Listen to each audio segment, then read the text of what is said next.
지금 여러분께서는 크리스천 헤럴드에서 전해드리는 이 새벽을 주님과 2부 함께하고 계십니다. 이 시간에는 먼저 벨리 성경교회 조남민 목사님께서 빌립보서 1장 27절로 28절까지를 본문으로 복음에 합당하게 생활하는 자들의 특징이라는 제목의 설교 말씀 해주시겠습니다. 빌립보서를 보면은 27절부터 그 다음에 나오는 말씀은 빌립보 성도들이 교회에서 어떻게 해야 되는지 또 성도로서 어떻게 해야 되는지 거기에 관해서 얘기하는 것입니다. 그래서 오직 너희는 그리스도 복음에 합당하게 생활하라. 다시 말하면 그리스도에게 합당하게, 복음 그러면 그리스도와 그리스도가 십자가에 돌아가신 것 이렇게 생각하면서 우리 죄를 위해서 돌아가신 것 이렇게 이 정도 생각하면은 맞는다고 생각하면 됩니다. 그래서 그리스도에게 합당하게 생활하는 믿는 자에게 나타나는 특성이 그 다음부터 나옵니다. 그게 6가지가 나와요. 그 중에 오늘은 5가지만 보도록 그렇게 하겠습니다. 그 5가지는 굳게 서는 성도들, 또 하나 되는 성도들, 함께 협력하는 성도들, 두려움 없이 담대한 성도들, 구원받는 성도들, 6번째는 이제 고난받는 성도들인데 그건 다음에 보도록 하겠습니다. 27절 후반절은 다음과 같습니다. 이는 내가 너희를 가보나 떠나 있으나 너희가 일심으로 서서 한뜻으로 복음의 신앙을 위하여 협력하는 것과, 먼저 현재 빌립보의 상황을 좀 알 필요가 있습니다. 그래서 28절에 보면 대적이라는 것이 나옵니다. 아무 일에든지 대적하는 자를 인하여. 빌립보서 우리가 생각하면은 조용한 교회인 줄만 알았더니 그렇지 않습니다. 다시 말하면 초대교회나 현대교회나 교회를 대적하는 자는 계속해서 나타납니다. 사도가 로마 감옥에 잡히기 전 약 5년 전 정도쯤 에베소 장로들을 만나 당부하는 것이 있습니다. 사도행전 20장에 가면 그걸 우리가 볼 수 있죠. 28절에 보면 너희는 자기를 위하여 또는 온 양떼를 위하여 삼가라. 성령이 저들 가운데 너희로 감독자를 삼고 하나님이 자기 피로 사신 교회를 지게 하셨느니라. 그래서 장로들은 대기하는데 29절에 보면 내가 떠난 후에 흉악한 이리가 너희들에게 들어와서 그 양떼를 아끼지 아니하며 또한 너희 중에서도 제자들을 끌어 자기를 쫓게 하려고 어그러진 말을 하는 사람이 일어날 줄을 내가 아노니. 밖에서도 들어오고 안에서도 대적들이 일어나는 것입니다. 그러므로 너희가 일 깨어 내가 3년이나 밤낮 쉬지 않고 눈물로 각 사람을 훈계하던 것을 기억하라. 지금 내가 너희를 주와 및 그 은혜의 말씀께 부탁하노니 그 말씀이 너희를 능히 든든히 세우사 거룩해 하심을 입은 모든 자 가운데 기업이 있게 하시리라. 여기 보는 바와 같이 흉악한 이리가 들어오고 그 안에서도 대적이 나타나서 제자들을 거짓 가르침을 해서 자기를 쫓게 하는 그러한 모습이 나옵니다. 다시 말하면 교회를 대적합니다.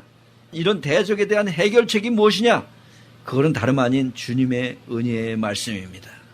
예수님이 말씀하신 것 같이 사람이 떡으로만 살 것이 아니요 하나님의 입에서 나오는 모든 말씀으로 살 것이라 하신 것 같이 우리가 영적으로 깨어났냐 아니냐, 이 사람이 지금 영적으로 제대로 살아있냐 아니냐는 사람을 보면은 당신이 얼마나 하나님의 말씀을 보기도 하고 묵상도 하고 생각도 하고 읽기도 하고 듣기도 하고 그리고 연구도 하고 거기에 달려 있습니다. 그리고 하나님과 교제하는 거에 달려 있는 것이죠. 그게 여기에 치료책입니다. 하나님의 말씀. 아무튼 이렇게 에베소 교회에 벌써 감옥에 가기 5년 전에 경고를 하는 것입니다. 내가 가면은 이제 떠나가면 내가 오지 못할 터인데 그건 분명히 거기엔 이리가 들어오고 그 다음에 그 안에서도 문제가 생긴다. 이런 대적은 에베소 교회만이 아닙니다. 갈라디아 교회에서도 있었습니다. 갈라디아서 1장 6절에서 9절을 보면 복음을 변케하는 자들이 있었습니다. 특히 유대인이었던 사람이 예수님을 믿어서 그리스도인이 되었다는 사람으로 유대인의 결례를 꼭 해야 한다고 주장하는 형식주의의 사람들입니다. 사도는 이들에 대해서 굉장하게 호되게 말을 합니다. 예수님을 믿는다고 하는 그런 거짓 가르치는, 교회 안에서 가르치는 사람들에게 얘기하는 것입니다. 6절에 보면은 그리스도의 은혜로 너희를 부르신 이가 이를 이같이 속기 떠나 다른 복음을 쫓는 것을 내가 이상히 여기노라. 다른 복음은 없나니 다만 어떤 사람들이 너희를 요란케 하여 그리스도의 복음을 변하려 함이라. 그러나 우리나 혹 하늘로부터 온 천사라도 우리가 너희에게 전한 복음 외에 다른 복음을 전하면 저주받을지니라. 이 얘기는 천사가 와서 얘기한다든가 우리 중에서 누가 가서 너희들한테 얘기해서 다른 복음을 전했다 할지라도 그는 저주받아야 마땅하다. 이런 얘기입니다. 이건 굉장한 얘기예요. 9절에 다시 그런 얘기잖아요. 우리가 전에 말하였거니와 내가 지금 다시 말하노니 만일 누구든지 너희의 받은 것 외에 다른 복음을 전하면 저주받을지어다.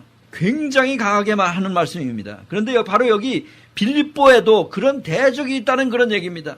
빌립보의 대적이 누구냐? 정확히 말이 없습니다. 그렇지만 빌립보서를 보면서 조금이라도 우리가 이해할 수 있는 그런 모습이 있습니다. 3장에 가면 2절에 개들을 삼가하고 행악하는 자들을 삼가하고 손할례당을 삼가하라. 거짓 할례당입니다. 그러니까 여기 나오는 이 손할례당이라고 하는 것은 형식주의에 근거해서 완전주의를 가르치는 소위 유대인, 그리스도인이라고 일컫는 거짓 선지자들, 거짓 가르치는 자들, 거짓 교사들, 대적들은 이뿐만이 아니었습니다. 또 빌립보 성도들을 싫어하고 반대하는 폭도들, 아마도 이방인들일 것입니다.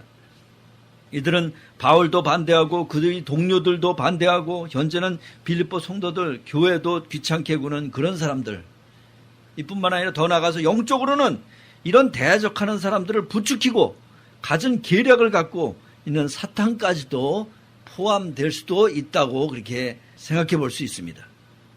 이런 양떼를 해치는 이리들, 즉 대적들, 이들로 인해 빌립보 교회가 하나 되지 못하는 결과가 날 수 있는 위험에 처해 있기 때문에 그런 상황 속에서 사도는 교회 성도들이 그리스도에 합당한 생활을 함으로 이를 이기고 또 하나가 되는 생활을 하기를 바라고 있는 것입니다. 사실 이런 배경은 빌립보 교회만이 아닙니다. 현대 교회도 그냥 나타나는 것이죠.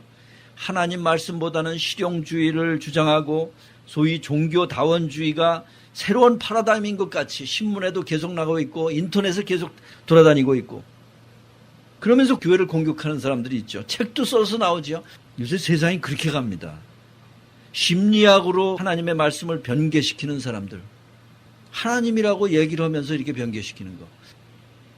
그러므로 이런 배경은 우리에게 직접적으로 적용되는 그런 상황입니다. 이런 배경 속에서 그리스도와 그리스도께서 십자가에 죽으신 복음에 합당하게 생활하는 그 생활, 그 첫 번째 특징은 첫째로 굳게 서는 것입니다. 굳게 서는 교회 성도들, 너희가 일심으로 서서, 이렇게 얘기하고 있습니다. 일심으로 서서. 이 굳게 선다는 단어는 군대 용어입니다.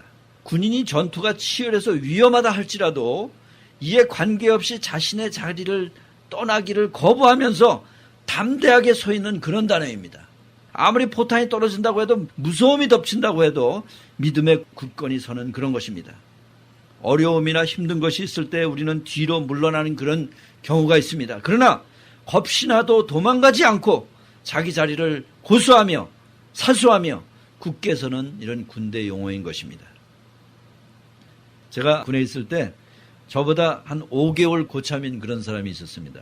그 사람이 강화바다하고 임진강이 만나는 그 갯벌 앞에서 밤새도록 근무를 쓰는데 아침이 거의 돼서 물체를 이렇게 감지할 만한 그러한 할까 말까 그런 즈음에서 이 사람이 뭘 보았냐면 갯벌에서 뭐가 움직이고 이게 뻘뻘뻘뻘 올라오는 그런 모습을 봤어요.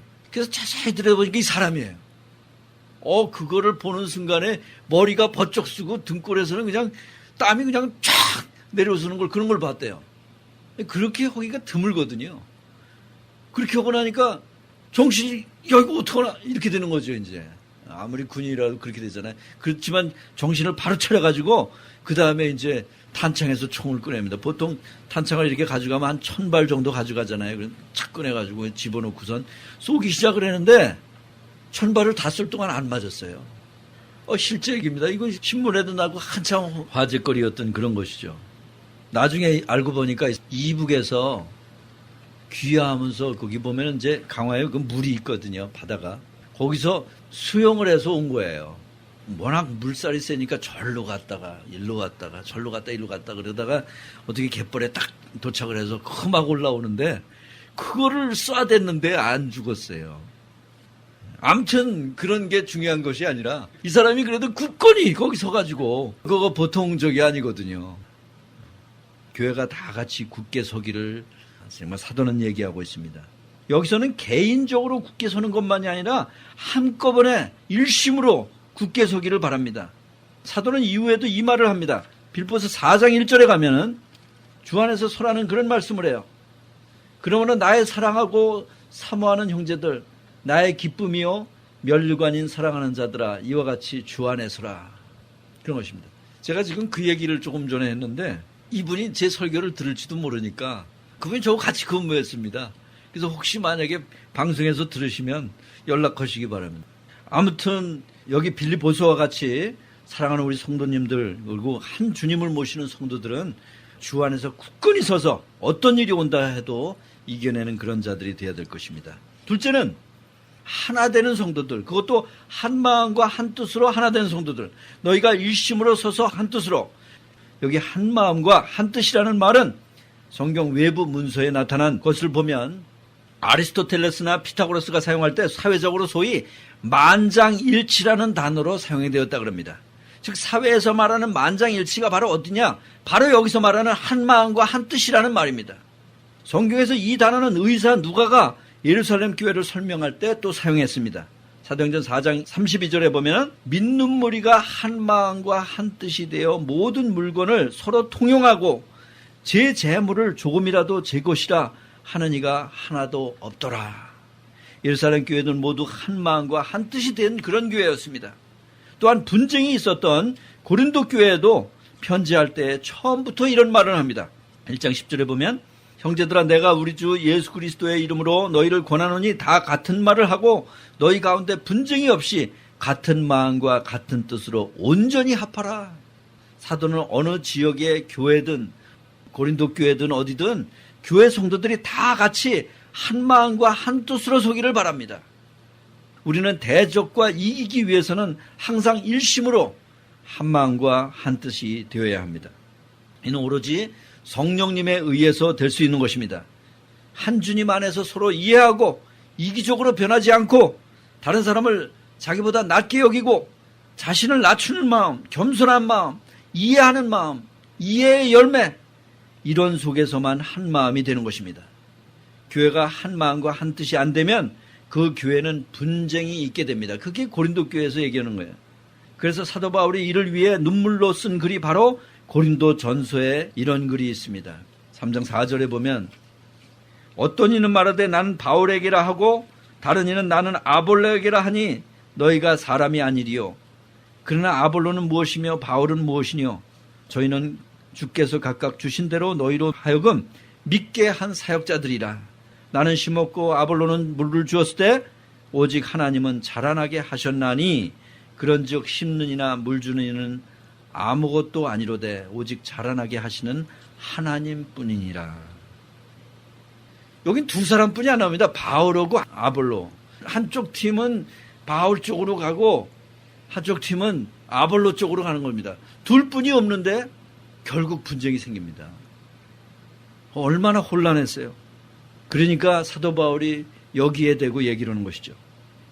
교회에서는 자기 위치를 잘 알고 그리고 또 성도들도 그렇게 이리 움직이고 저리 움직이고 그렇게 하면 안 되는 것입니다. 교회를 잘하게 하시는 분은 누구냐? 하나님인 것을 아주 잘 알고 있어야 됩니다. 그렇기 때문에 각자가 물을 주는 거예요. 서로가. 어디에 부족한 것이 있죠. 그러면 그 사람을 찾아가고 또 전화도 하고 또 같이 만나고 식사도 하고 그러면서도 같이 물을 주는 거예요. 그러면 하나님께서 잘하게 하시죠. 자기 자신의 의로움이나 자기 자신의 의견으로 잘하는 것이 아닙니다.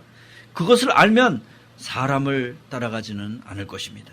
에베소 성도들에게도 부르심을 입은 부름에 합당하게 행하라고 말하는 첫 번째 말씀이 바로 하나 되는 것입니다. 그래서 4장에 보면 그러므로 주 안에서 갇힌 내가 너희를 권하노니 너희가 부르심을 입은 부름에 합당하게 행하여. 그러고서 첫 번째 2절, 3절, 4절, 5절, 6절에 나오는 것이 뭐냐? 다 하나 되는 얘기를 하고 있습니다. 모두 겸손과 온유로 하고 오래 참음으로 사랑 가운데서 서로 용납하고 평안에 매는 줄로 성령이 하나 되게 하신 것을 힘써 지키라.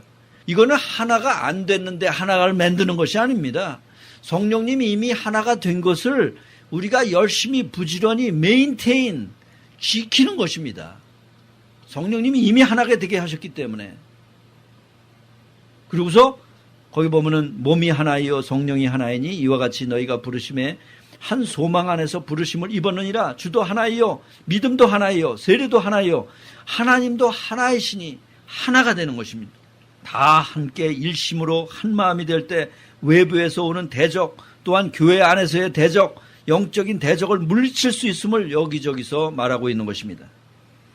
에베소서에서 영적 전쟁을 치를 때에도 전신갑주에 기도하는 부분이 나옵니다. 6장에 가면 17절에 구원의 투구와 성령의 검 곧 하나님 말씀을 가지라 모든 기도와 간구로 하되 무시로 성령 안에서 기도하고 이를 위하여 깨어 구하기를 항상 힘쓰며 여러 성도를 위하여, 여러 성도라는 게 여기가 모든 성도입니다. 영어로 보면 for all the saints, 모든 성도. 원문에도 모든 성도로 이렇게 되어 있습니다. 그 모든 성도를 위해서 서로 기도하는 것입니다. 그래서 함께 기도하는 것, 우리 기도는 혼자서 기도할 수도 있겠지만 corporate prayer, 같이 기도하는 것. 사도행전 2장에 보면은 함께 기도하고 있죠. 또 사도행전에 보면은 베드로가 가서 감옥에 갇혔는데 교회에서 한쪽에서 기도했습니다. 그러니까 천사가 와가지고 쇠사슬이 풀리고 문이 풀려가지고 나오지 않습니까? 함께 기도하는 것이 있어야 되는 것입니다. 아무튼 모두 함께 있으면서 이 대적을 이겨내는 것입니다. 그래서 일심으로 하나같이 서야 되는 것이죠. 예수님은 특별히 사랑으로 하나 되는 것을 중요하게 말씀하시는 것 중에 하나입니다. 요한복음 13장 34절에 보면 새 계명을 너에게 주노니 서로 사랑하라. 내가 너희를 사랑한 것 같이 너희도 서로 사랑하라. 너희가 서로 사랑하면 이로써 모든 사람이 너희가 내 제자인 줄 알리라. 우리는 일심으로 한뜻으로 하나가 되어야 합니다. 그럴 때 대적이 우리를 건드려도 요동치 않습니다. 그러나 우리 교회가 이렇게 많은데 한두 명이 그래도 나는 세다 부러집니다. 부러져요. 예수님 안에 있는 사람들은 다 같이 한 마음이 되어야 됩니다. 주님으로 인해서 사랑하고 이해의 열매가 일어나야 되는 것입니다. 어떤 공격이 와도 그렇게 할 때 이겨낼 수 있는 것이죠. 이렇게 되기 위해서는 절대적으로 이기적이 되어서는 안 됩니다. 이해하는 열매가 있어야 됩니다. 10명이 서로 내가 잘났다 그런다면 10가지의 의견으로 갈라질 것입니다. 이것은 하나가 되는 것이 아닙니다. 그 중에 가장 좋다고 하는 의견을 택했다고 한다면 모두 서로 이해하고 그 의견을 쫓아가야만 한 마음 한 뜻이 되는 것입니다. 다른 의견이 좋을 수도 있어요. 그러나 그걸로 밀고 갈 때 우리는 함께 합력하는 그 성취의 결과가 나타납니다. 그렇지 않고 중간에서 이렇게 하면은 그거는 결국은 하나님을 이루는 결과는 잘 나타나지 않습니다. 오히려 힘만 들어요. 서로. 둘이 타는 바이크를 하나는 앞에 가고 하나는 반대로 돌린다 그러면 이게 앞으로 가집니까? 합심해서 가는 거죠. 하나 둘 하고 가야 되는 것이죠. 하나가 됩시다. 그게 주님이 원하시는 것입니다. 서로 사랑하고 얼굴만 보아도 사랑이 흘러넘치고 서로 이해하고 서로를 위해 기도해주는 그런 사람이 되어야 됩니다. 셋째로 함께 합력하는 성도들. 27절 후반절에는 한뜻으로 복음의 신앙을 위하여 합력하는 것과 라고 말합니다. 여기 빌립보 성도들이 한마음과 한뜻으로 힘을 다해서 복음의 믿음, 이 복음의 믿음을 변론하고 고수하기 위해서 함께 열심히 수고하는 것을 말하고 있는 것입니다. 예수님을 믿는 성도들은 서로 어깨를 맞대고 우리 아름다운 구세주이신 예수 그리스도, 그 예수 그리스도가 우리를 위해 이 땅에 오시고 도수장으로 끌려가는 잠잠한 어린 양같이 십자가에서 우리 죄를 지고 돌아가신 그 영광의 복음, 그 사랑의 복음, 그것을 서로 협력해서 전파하고 변론하는 수고를 해야 하는 것이라고 말하고 있는 것입니다. 한 가지 알 것은 우리가 복음인 우리 주님과 주님의 십자가로부터 눈을 떼서는 안 됩니다. 그렇게 하기 위해서는 날마다 자신에게 복음을 전해야 됩니다. 여러분 요새 기도할 때 자신에게 계속 복음을 전하고 있습니까? 근데 어떤 땐 귀찮아요. 간구만 하고 말아요. 근데 복음을 실제로 하나하나 따지면서 전했은 날은 주님과의 대화가 달라지는 모습을 경험하세요? 우리 날마다 복음을 우리 자신에게 전해야 됩니다. 그래야 주님에게서 눈을 띄지 않습니다. 그래야 우리 마음이 낮아지고 그래야 우리가 다른 사람을 사랑할 수 있고 그래야 우리가 이기적이 되지 않습니다. 우리는 아차하면 이기적이 됩니다. 나를 위해서, 나의 즐거움을 위해서 그렇게 가지 않아요? 거기서 이기려면 주님에게서 눈을 떠서는 안 됩니다. 그래서 함께 합력하는 성도들. 넷째로 두려움 없이 담대한 성도들. 28절은 아무 일에든지 대적하는 자를 인하여 두려워하지 아니하는 이 일을 듣고자 함이라. 근데 어느 교회라도 이런 대적들이 있습니다. 2000년이 지났지만 항상 있지요. 그 대표적인 것이 종교개혁 아닙니까? 교회가 변하다가 믿음까지 변질되어서 하나님께서 하나님의 말씀에 사로잡힌 사람을 통해서 개혁을 시작을 합니다. 마르틴 루터 아닙니까? 존 칼빈 아닙니까? 또 즈빙글리 아닙니까? 그 개혁은 지금도 계속되고 있습니다. 칼빈이 개혁은 계속해서 해야 된다고 그런 얘기를 했어요.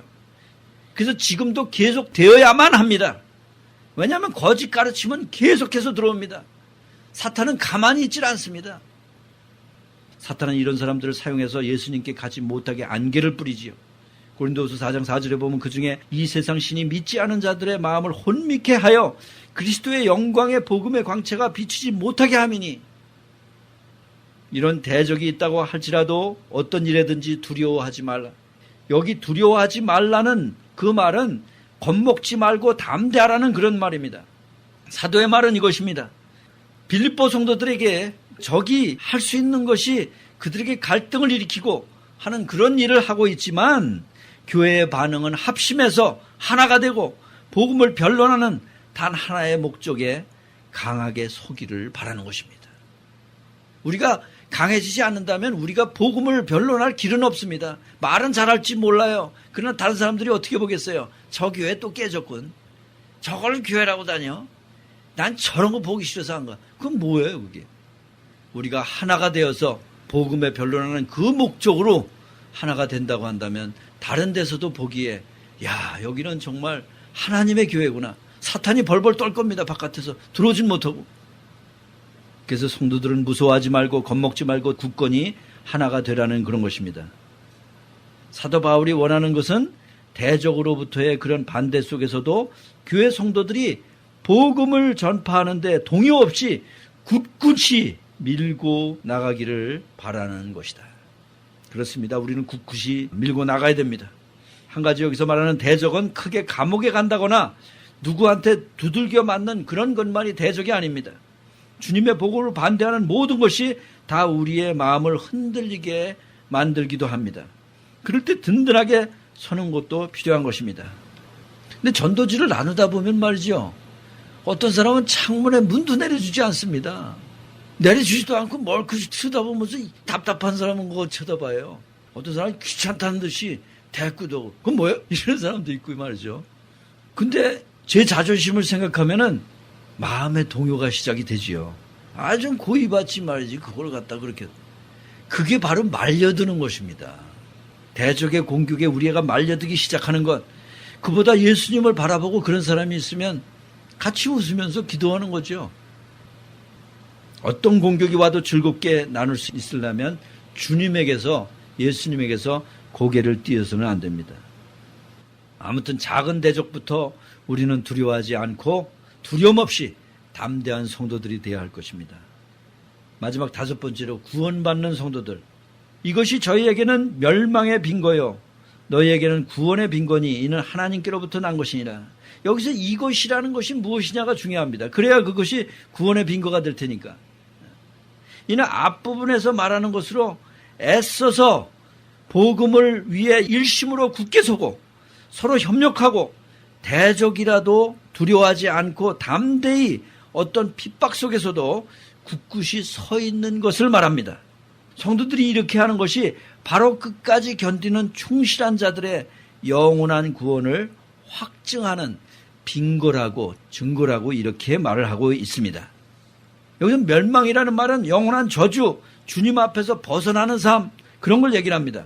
이 단어는 다음과 같은 구절에도 나오지요. 마태복음 7장 13절에 보면 좁은 문으로 들어가라. 멸망으로 인도하는 문은 크고, 멸망, 영원히 지옥으로 가는 문은 크고, 로마서 9장 22절에는 만일 하나님이 그 진노를 보이시고 그 능력을 알게 하고자 하사 멸하기로 준비된 진노의 그릇을 오래 참으심으로, 아직도 오래 참으십니다. 관용하고 빨리 오도록 그렇게 오래 참고 계시죠. 빌립보서 3장 18절에서 19절, 거기에도 내가 여러 번 너에게 말하였거니와 이제도 눈물을 흘리면 말하노니 여러 사람들이 그리스도 십자가의 원수로 행하느니라. 저희의 마침은 멸망이요 저희의 신은 배요 그 영광은 저희의 부끄러움에 있고 땅의 일을 생각하는 자라. 그래서 여기 본문에서 강조하는 것은 구원이 진정으로 교회 성도들에게 속하고 영원한 파멸이 바로 대적들에게 속한다는 말입니다. 옳게 가는 성도들을 반대하는 사람들은 뭡니까? 그리스도의 원수 아닙니까? 결국 어디로 가는 거야? 멸망으로 가는 자예요. 그게 멸망의 증거라는 거예요. 그렇지만 빌립보 성도들이 이런 모든 핍박에 강하게 서 있는 것은 그들의 구원을 증거로 나타나는 것이라고 이렇게 말하고 있습니다. 여기서의 구원이라는 말은 초기에 구원만 얘기하는 것이 아닙니다. 전체적인 구원을 얘기하지만 특히 성화를 강조하는 그런 구원입니다. 현재 성도들이 복음을 위해 한 마음으로 굳건히 서서 협력하고 대적들에게 담대히 행하는 것, 바로 그것이 너희들이 구원받은 증거라고 이렇게 얘기하고 있습니다. 현재 구원의 결과로 나오는 행동을 강조하고 있는 것입니다. 다시 말하면 구원을 받은 사람은 반드시 이런 특성을 갖게 돼야 된다고 하는 그런 얘기입니다. 바로 그 구원을 받은 후의 결과적인 행동을 보며 사도는 구원의 빈고라고 말하고 있습니다. 빌립보 성도 안에도 그 안에서 대적하는 사람이 있었을 것입니다. 그는 예수님을 믿는다고 계속 얘기했을 것이에요. 그러면서도 사람들에게 거짓 가르침을 갖추면서 갔을 거예요. 그 대적하는 그런 사람, 이런 사람이 바로 여기서 얘기하는 구원의 빈고를 가진 것이 아니라 바로 멸망의 빈고를 가진 것이다. 그런 얘기입니다. 그래서 구원을 받은 사람은 반드시 주님 안에서 굳건히 서야 되고 또 한 마음과 한 뜻으로 하나 되는 그러한 성도가 되어야 되고 함께 합심해서 하는 성도가 되어야 되고 두려움 없이 담대한 그런 성도가 계속되고 있는 그러한 특징이 바로 구원의 빈고다, 구원의 증거라고 이렇게 이야기하고 있는 것입니다. 그거를 허물어 말미암아서 구원을 얻는 것이 아닙니다. 구원을 얻는 것은 예수 그리스도를 나의 구세주로 주님으로 영접할 때의 구원을 얻는 것이죠. 그러나 그 결과의 행동은 바로 이러한 것이 나타난다고 하는 그런 얘기입니다. 정말 마음으로 하나가 되고 하나님 말씀을 보고 감사하고 서로 사랑하고 이해하면서 정말이지 굳게 서서 한 마음과 한 뜻으로 하나가 되고 합심하고 두려움 없이 대적을 담대하게 대적하는 그런 우리가 되면서 정말 이런 걸 통해서 우리의 구원자이신 예수님을 더욱 높이는 그러한 우리가 되어야 될 것입니다. 다 같이 기도하겠습니다.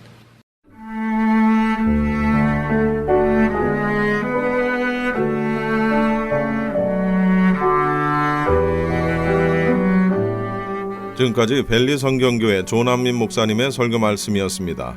벨리 성경교회는 샌페르난도 밸리의 노스리지에 로스코와 루이즈가 만나는 8212 루이즈 애비뉴에 위치하고 있으며 주일 예배는 오전 9시와 11시, 영어 예배는 9시, 금요 저녁 찬양 예배, 목요일 10시에는 여성 성경 공부가 있습니다.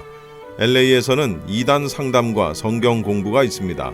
자세한 문의는 전화 818-621-1567, 818 지역번호 621국에 1567번으로 하시기 바랍니다.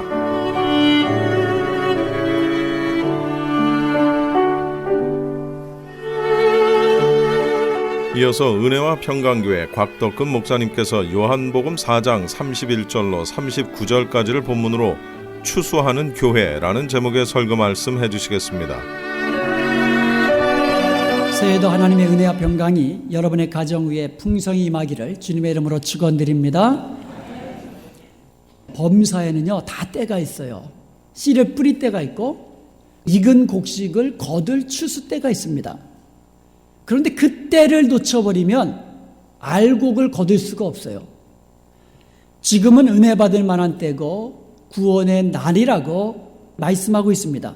한마디로 추수 때라는 거예요. 우리 주위에 추수를 기다리는 많은 영혼들이 기다리고 있습니다. 그런데 추수할 일꾼이 적다는 것이에요. 누가복음 10장 2절에 보면 주님께서 추수할 것은 많되 일꾼이 적으니 그러므로 추수하는 주인에게 청하여 추수할 일꾼을 보내어 주소서 하라, 이렇게 말씀하셨어요. 그러므로 오늘 말씀을 통하여 추수할 일꾼을 찾으시는 주님의 부르심에 우리 모두 다 아멘으로 응답할 수 있기를 바랍니다. 그리하여서 2016년 새해에는 말씀과 성령의 권능으로 예수 그리스도의 증인이 되어 더욱더 많은 영혼을 주님께로 인도하고 구원으로 인도하는 우리 교회가 될 수 있기를 주님의 이름으로 축원드립니다. 그러기 위해서는 첫째로 지금이 바로 영혼 구원의 때라는 사실을 알아야만 합니다. 예수님은 항상 영혼 구원의 때를 알고 계셨어요.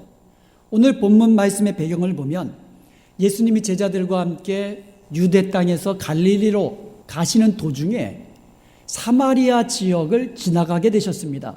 그런데 사마리아 지역에 수가라는 동네가 있었습니다. 그 수가라는 동네의 우물가에 있을 때에 제자들은 먹을 양식을 구하러 동네로 들어갔습니다. 예수님께서 우물가에 앉아 계실 때에 한 여인이 우물물을 기르러 온 거예요. 그런데 그 여인은요, 과거에 남편이 5명이나 있었어요. 그래서 다른 사람 만나기를 꺼려했어요. 정오, 더운 그 시간에 아무도 없으리라 생각하고는 우물물을 기르러 온 거예요. 그런 여인에게 예수님이 먼저 물을 좀 달라 요청하시면서 복음을 전해주신 겁니다. 그래서 그 여인이 예수님을 만났고요, 예수님을 통하여 복음을 들었고요, 그래서 예수님을 믿고 구원에 이른 줄로 믿습니다. 4절에 보면 사실은 예수님께서 이 사마리아 지역을 지나지 않고 다른 길로 가실 수도 있었거든요. 그런데 예수님께서 사마리아 지역을 반드시 통과하시려는 이유가 있으셨습니다. 그것은 바로 이 사마리아 여인이 영혼 구원의 때가 된 것을 예수님은 아신 거예요.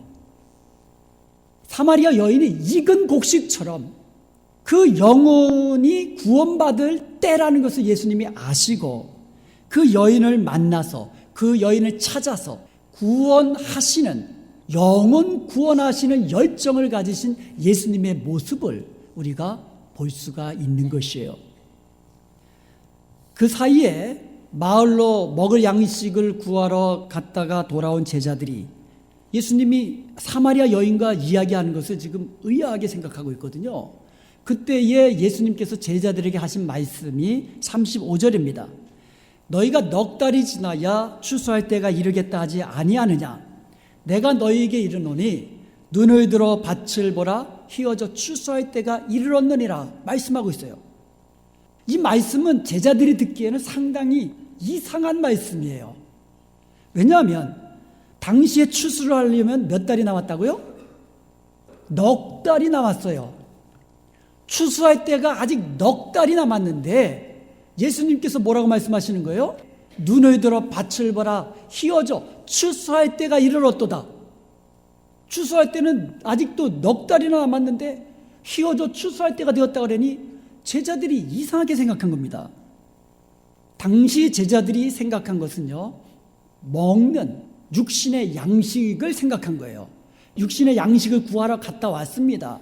예수님이 밭을 봐라 그랬을 때에 실제 곡식을 생각하고 있었던 거예요. 그런데 예수님은요, 사람들이 복음을 듣고 예수님을 믿고 구원을 받는 것을 추수라고 말씀하신 거예요. 예수님이 생각하신 추수는 영적인 추수였습니다.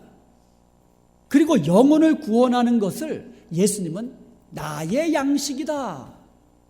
예수님은 영혼을 구원하는 것을 양식으로 삼으셨다라는 거예요. 그러므로 우리도 예수님처럼 눈을 들어 밭을 볼 수 있기를 원합니다. 지금이 바로 추수 때예요. 지금이 바로 영혼 추수의 때인 것이에요. 우리 주위에 있는 수많은 영혼들이 휘어져 추수할 때가 되어서 낯을 기다리고 있다는 것을 우리의 눈을 들어서 볼 수 있기를 바랍니다. 추수하는 사람들은요, 언제 추수해야 될 것인가를 알고 있어요. 그리고 추수할 때가 되면은요, 할 수 있는 모든 사람을 다 동원해가지고 집중해서 빠른 시간 내에 추수를 끝마쳐버립니다. 왜 그랬을까요? 그때를 놓쳐버리면 농사가 헛농사가 되어버리기 때문에 그래요.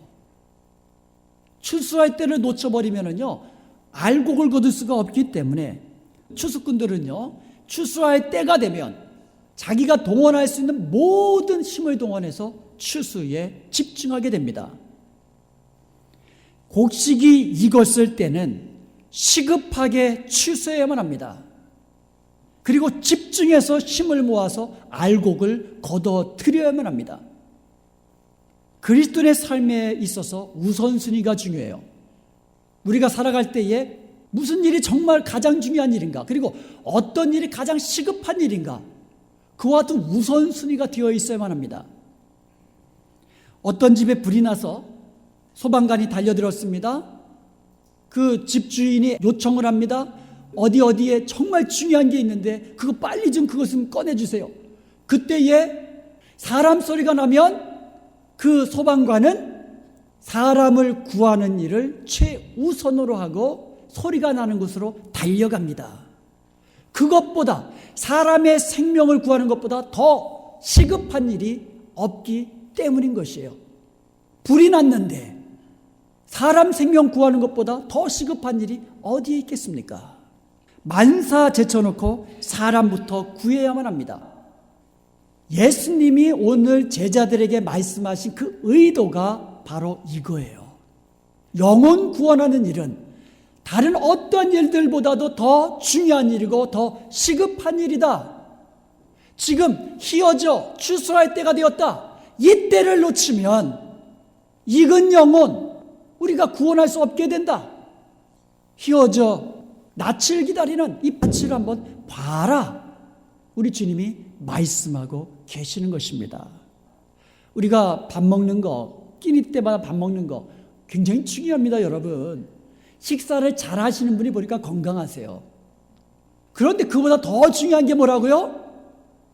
영혼을 구하는 것을 양식으로 삼고 살아가는, 이것이야말로 가장 중요하고 시급한 일인 줄로 믿습니다. 여러분, 농사를 지어도 추수할 때가 있듯이 우리가 영혼 구원할 때도 아주 적절한 때가 있습니다. 특별히 가정적으로 어려운 일 당했을 때에, 그리고 건강에 문제가 생겼을 때에, 사업에 좀 어려움이 있을 때에 위로해주고 사랑을 베풀고 함께 있어주고, 그러면서 예수 믿어봐, 정말 좋아. 때를 잘 찾아야 돼요. 때를 잘 찾아야만 합니다. 고린도후서 6장 2절에 보면 보라 지금은 은혜 받을 만한 때요, 보라 지금은 구원의 날이로다라고 말씀하고 있습니다. 여러분, 지금이 바로 은혜 받을 만한 때고 구원의 날인 것을 기억하시고 영혼 구원을 우리의 양식으로 삼고 어떤 일보다도 중요하게 여기고 어떤 일보다도 더 시급하게 달려갈 수 있는 저와 여러분이 될 수 있기를 주님의 이름으로 간절히 축원드립니다. 둘째로, 우리는요, 영혼 구원을 위한 사명자라는 사실을 깨달아야만 합니다. 예수님과 사마리아 여인이 대화를 하는 중에 제자들이 돌아왔습니다. 그리고 예수님께 구해온 음식을 드렸습니다. 그때 예수님께서 32절에 나는 너희들이 알지 못하는 먹을 양식이 따로 있다라고 말씀하셨어요. 그러자 제자들은 누가 예수님께 잡수실 음식 드렸어? 나 안 드렸는데 서로 의아하게 생각하면서 그렇게 말했습니다. 이때 예수님께서 34절에서 나의 양식은 나를 보내신 자의 뜻을 행하며 그의 일을 온전히 이루는 것이니라 말씀하셨습니다. 예수님은요, 아버지 하나님께로부터 영혼 구원을 위한 사명자로 보내심을 받은 사명자이셨습니다. 예수님은 영혼을 구원하는 일이야말로 예수님의 양식이고 이것을 이루는 것이 참된 양식이라고 말씀하셨습니다.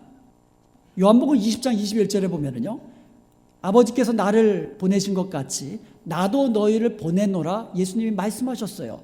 예수님도 저와 여러분을 세상으로 보내셨다는 거예요. 그리고 지금도 보내고 계신다는 것입니다. 사명자로, 영혼 구원을 위한 사명자로 우리를 보내시는 줄로 믿습니다.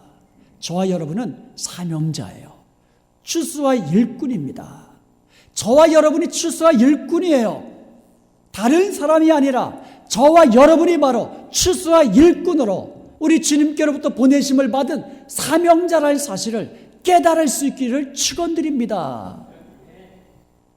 여러분, 추수와 일꾼에게는요, 희어져 추수할 때가 된 그 곡식들이 보여요. 마찬가지로 영혼 구원의 사명자에게는 추수할 때가 된 영혼들이 보이는 겁니다. 교회에서도 마찬가지예요.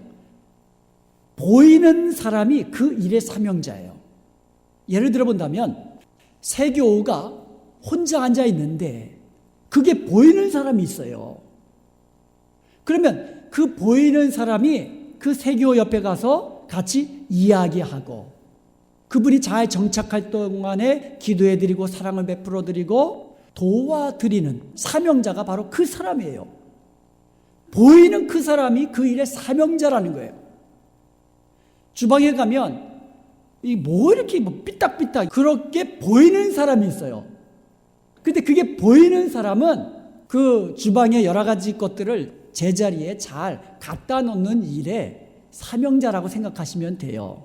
그래서 교회를 할 때는요, 절대로 불평하시면 안 돼요. 남 탓하면 안 됩니다. 보이는 그 사람이 그 일의 사명자라는 거예요. 그러면 됐잖아요.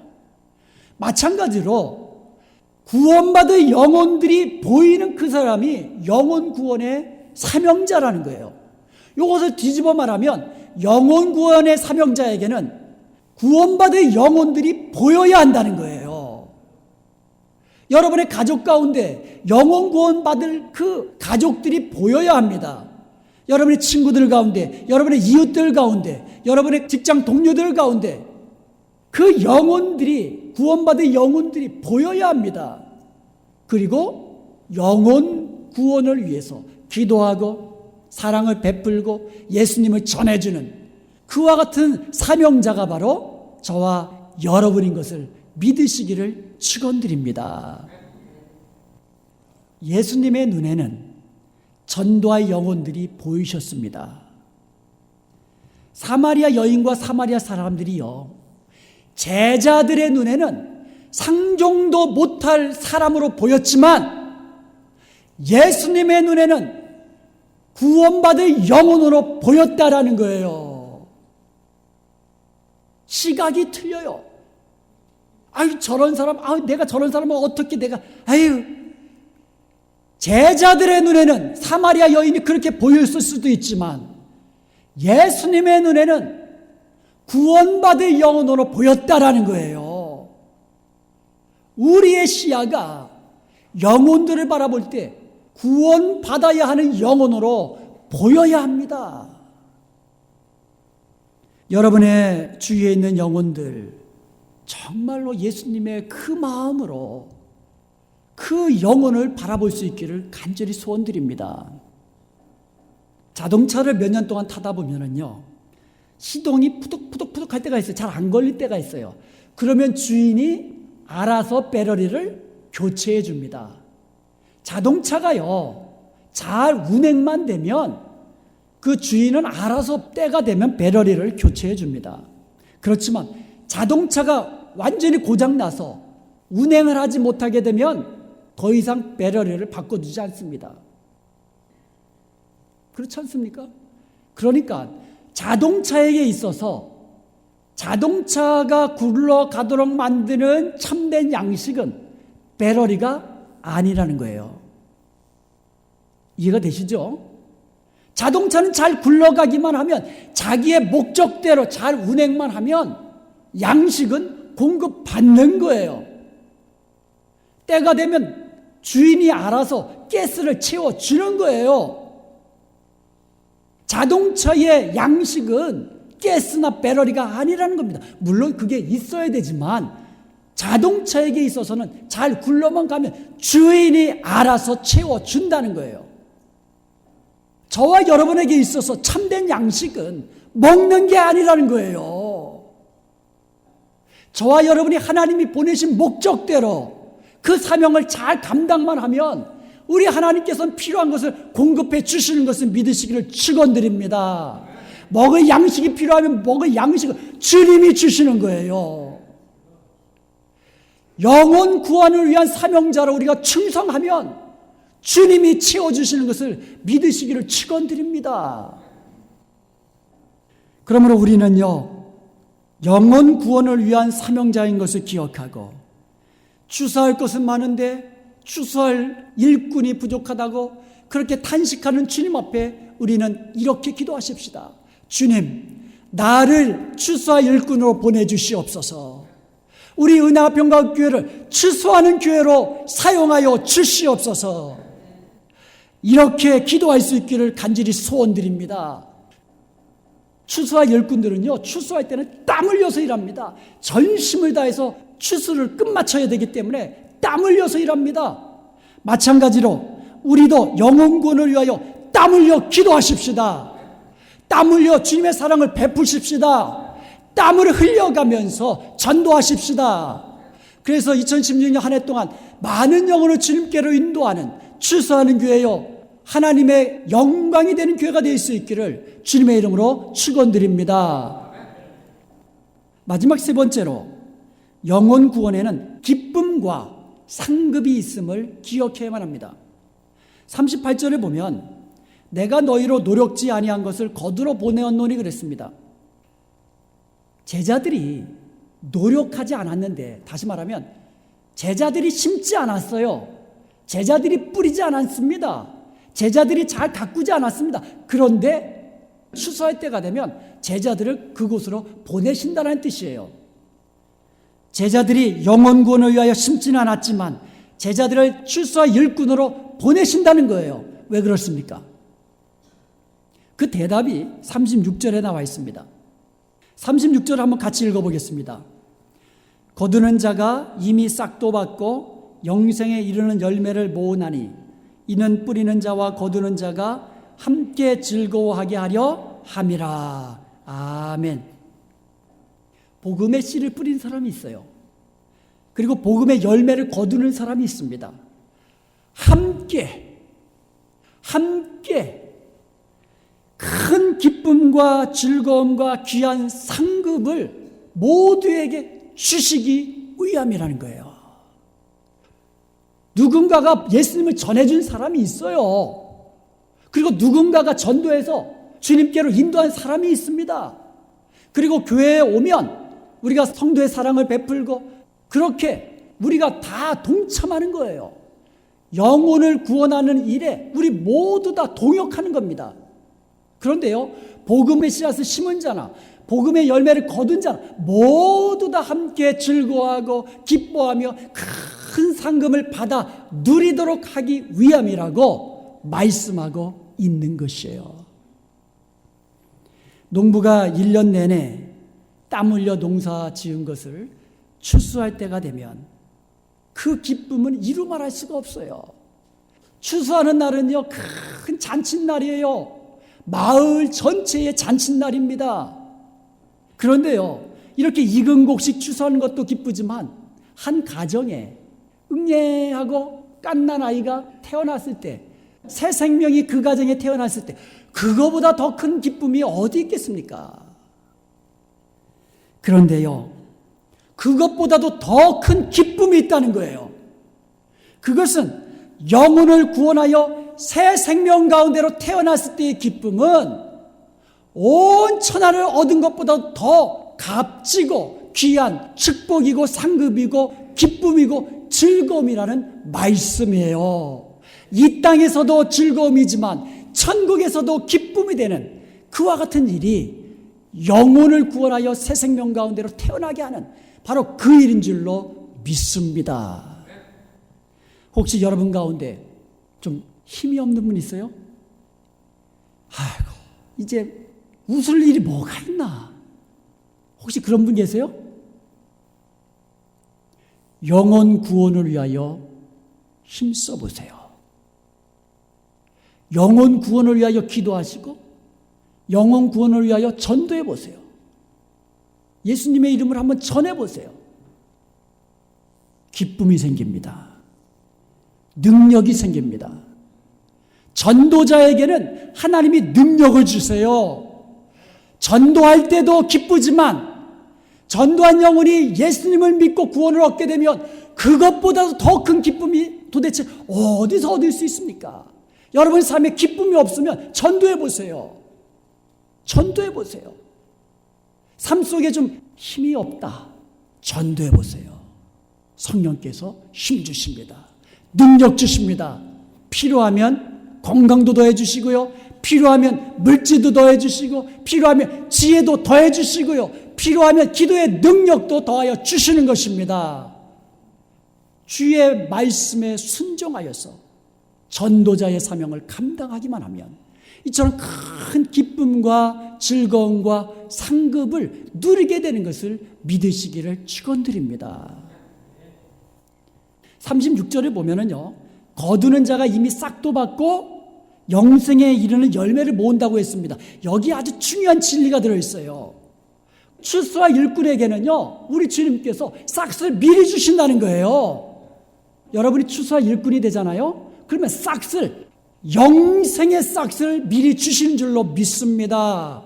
여러분에게 필요한 거 공급해 주시는 은혜를 미리 주시는 줄로 믿습니다. 그런데 중요한 것은요, 거기서 그치는 것이 아니라 영생에 이르는 열매를 모은다 그랬어요. 추수와 일꾼은요, 나만 예수 믿고 구원받은 대로 끝나는 게 아니에요. 영생의 열매를 모은다고 그랬습니다. 사랑하는 여러분, 사마리아 여자가요, 예수님을 만났어요. 이 여인은 사람들이 인정하는 죄인이에요. 그런데 이 여인이 예수님을 만났어요. 예수님의 말씀을 들었어요. 예수님을 믿었어요. 영생을 얻었습니다. 그런데 이 여인이 그 영혼 구원의 기쁨을 혼자 간직할 수 없어서 쏜살같이 동네로 뛰어들어가가지고 만나는 사람마다 내가 예수라는 사람을 만났는데 그가 메시아다. 내가 메시아를 만났다. 전도하기 시작합니다. 그래서 그 동네 사람들 가운데 많은 사람들이 예수님께 몰려와서 예수님의 말씀을 듣고 그들도 구원을 얻게 되었다고 39절에서 말씀하고 있습니다. 그러므로 이 여인은요, 예수님을 믿자마자 추수하는 일꾼이 됐어요. 자, 추수하는 일꾼에게 뭘 주신다고요? 영생을 선물로 주셨고요. 그리고 사마리아 사람들에게는 자기들을 구원에 이르게 한 은인이 된 거예요. 영생의 열매들을 모으는 자로 쓰임받게 된 줄로 믿습니다. 자, 이제 새해에 한 가지씩 한번 결심하십시다. 한번 따라해보세요. 한 영혼을 추수하여 하나님께 드리겠습니다. 한 영혼을 추수하여 하나님께 드리겠습니다. 2016년 이 한 해 동안은 한번 우리 주위에 있는 전도 대상자를 보면서 그들의 영혼을 보면서 기도하십시오. 사랑을 베푸십시오. 예수님을 전하십시오. 그리하여서 그들을 주님께로 인도하여서 2016년 마지막 송구 영신 예배 때에는 그 영혼과 함께 하나님께 영광 돌릴 수 있게 바랍니다. 여러분, 사도 바울이요, 자기가 전도해가지고 구원받은 사람들을 향하여서 이렇게 말하고 있어요. 나의 기쁨이요 면류가 아닌 사랑하는 자들아, 나의 소망이요 기쁨이요 면류가 아닌 성도들아, 이렇게 되고 있어요. 사도 바울이 성경에서요, 교만하지 말라고, 자랑하지 말라고 누누이 말해요. 그런데 사도 바울이 대놓고 자랑한 게 있어요.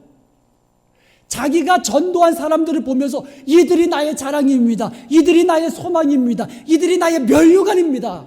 이것만큼은 대놓고 자랑했어요. 우리가 주님 앞에 섰을 때에 우리가 함께 기도하고 함께 사랑을 베풀고 우리가 전도해서 구원받은 그 영혼들과 함께 주님 앞에 섰을 때에 주님 보세요. 이들이 나의 면류관입니다. 이들의 나의 영광입니다. 이렇게 주님 앞에 서야 되지 않겠습니까? 끝으로 서양 우화 하나를 이야기하면서 말씀을 맺겠습니다. 한 기사가 말을 타고 시냇물을 건너고 있는데 그 주위에 조약돌들이 많이 있었습니다. 그때 어디선가 난쟁이 하나가 나타나가지고는 이렇게 이야기합니다. 이 조약들을 집어가십시오. 그러면 크게 기뻐하고 크게 후회할 일이 생길 것입니다. 그리고 사라져버렸어요. 그러니까 이 기사가 뭐 그런 이상한 말이 있어. 그리고 그냥 가려다가 크게 기뻐하고 크게 후회할 일이 생긴다 그러니까 그래도 혹시나 하는 마음으로 조약들 2개를 집어가지고 양쪽 주머니에다가 넣고 가는 거예요. 한참 가다가 생각이 난 거예요. 크게 기뻐할 일이 생기고 크게 후회할 일이 생긴다는데 그게 뭘까? 왜 조약들을 집어가라고 했을까? 그게 생각이 나가지고 한번 주머니에서 조약들을 딱 꺼낸 거예요. 그게 금덩이로 변해 있는 거예요. 그 금덩이 안 놀라시네? 여러분 집에 금이 별로 없으신가 보네. 와, 이제 나는 떼부자 됐다. 크게 기뻐하고 그러다가 이럴 줄 알았으면 조약들을 잔뜩 집어올 걸. 껄껄껄 후회하게 됐다는 얘기예요. 여러분, 우리가 주님 앞에 섰을 때에 여러분의 전도함을 통하여 구원받은 영혼들을 보면서 주님, 이 영혼을 바라보세요. 이 영혼 제가 정말 기도했어요. 이 영혼을 가지고 내가 정말 사랑을 베풀고 전도해서 이 영혼이 나의 기쁨입니다. 그러면서 한편으로 이렇게 좋은 걸 알았으면 한 영혼이라도 더 구원할 걸, 한 영혼이라도 그때 더 전도할 걸. 여러분, 이제 2016년 한 해 동안에 저와 여러분이 추수와 일꾼이라는 사실을 기억하십시다. 우리 교회가 추수하는 교회라는 사실을 기억하십시다. 그래서 한 영혼을 우리가 품에 안고 기도하면서 그 영혼에게 사랑을 베풀면서 예수님의 이름을 증거하면서, 그래서 오늘 한 해 동안은 많은 영혼을 주님께로 인도하여서 생명구원의 즐거움과 기쁨과 귀한 상급을 다 받아 누리는 저와 여러분이 될 수 있기를 주님의 이름으로 축원드립니다.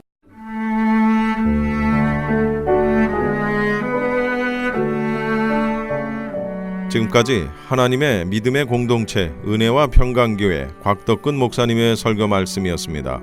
은혜와 평강교회 주일 예배는 오전 10시가 영어 예배, 오전 11시 20분에 한어 예배, 금요 예배는 금요일 오후 8시, 새벽 예배는 매일 새벽 5시 반, 토요일에는 6시에 각각 진행되고 있습니다. 은혜와 평강교회는 9140 해스켈 애비뉴 노스 1에 위치하고 있습니다. 전화번호는 818-894-9266, 894-9266번이며 교회 웹사이트는 gracepeace.org입니다.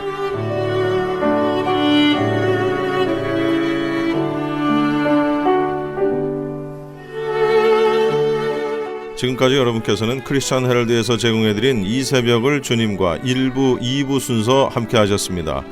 오늘도 주님의 은혜 가운데에서 승리하는 하루 보내시기 바랍니다. 저는 내일 뵙겠습니다. 고맙습니다.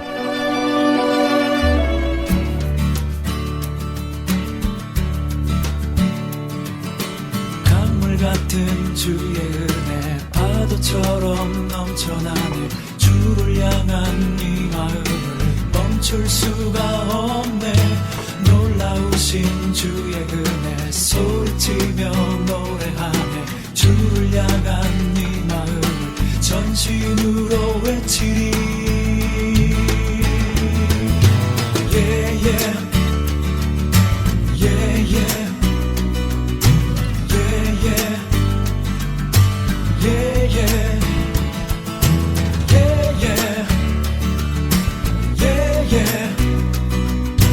Yeah, yeah. Yeah, yeah.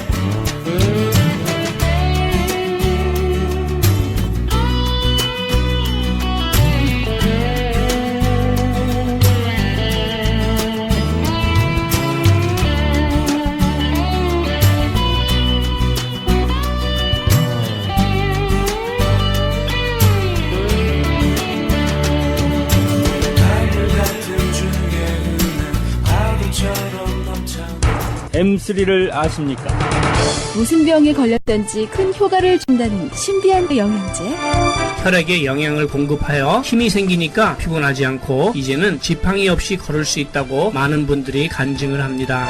혈액 해독, 기력 회복, 뼈 골수 영양 공급, 심장, 뇌, 혈전 용해. 유태인 회사가 제조한 특수 영양제. M3, 혈액 순환을 잘 되게 하는 최고급 영양제. M3, 크던 작던 아픈 곳이 있다면 M3.